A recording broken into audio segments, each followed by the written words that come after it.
கர்த்தர் நமக்கு செய்த நன்மைகளுக்கு நன்றி சொல்லுவோம். ஆண்டவரே, நீ கொடுத்த சுகத்துக்காய் நன்றி. அல்லேலூயா. அறிக்கை செய்வோம், விசுவாச அறிக்கை செய்வோம். நேற்று தினத்தில் பாஸ்டர் அவங்க ஜெப குறிப்பு நடத்தும்போது சொன்னாங்க, ஒரு சகோதரிக்கு கேன்சர் கட்டி வெளியே தொங்கிட்டு இருக்கா, சரிங்களா? ஆனாலும் கர்த்தர் எனக்கு சுகத்தை கொடுத்தான்னு சொன்னாங்களா? அல்லேலூயா. ஆண்டவர் எனக்கு கொடுத்த சுகத்துக்காய் நன்றின்னு சொன்னாங்களா? ஒவ்வொரு வாரமும் சாட்சி சொல்லுவாங்களா, கர்த்தர் எனக்கு கொடுத்த சுகத்துக்காய் நன்றின்னு சொல்லி.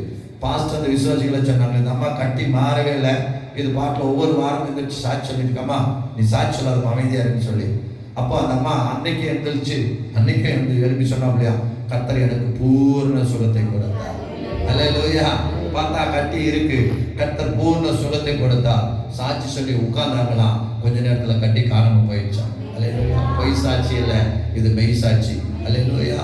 அப்ப என்னன்னா, நம்ம எந்த அளவுக்கு நம்ம வாயில் அறிக்கை இடுறோமா, கர்த்தர் நமக்கு சுகம் தருவார். அல்லேலூயா.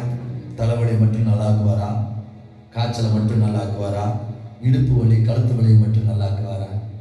இல்லைங்க, எல்லா வழியும் கர்த்தரால் மாற்ற முடியும். அல்லேலூயா. கேன்சரை மாற்ற முடியும், சுகரை மாற்ற முடியும், முடக்குவாதத்தை மாற்ற முடியும், எல்லாத்தையும் மாற்ற முடியும். ஆனா என்ன தெரியுமா, நம்முடைய விசுவாசம் தான். அல்லேலூயா. நம்முடைய விசுவாசம் தான். கழுத்து வலி நல்லாகும், கால் வலி நல்லாகும், சரிங்களா? இடுப்பு வலி நல்லாகும், கிட்னி நல்லாகுமா, கர்த்தர் மாற்றுவார். அல்லேலூயா.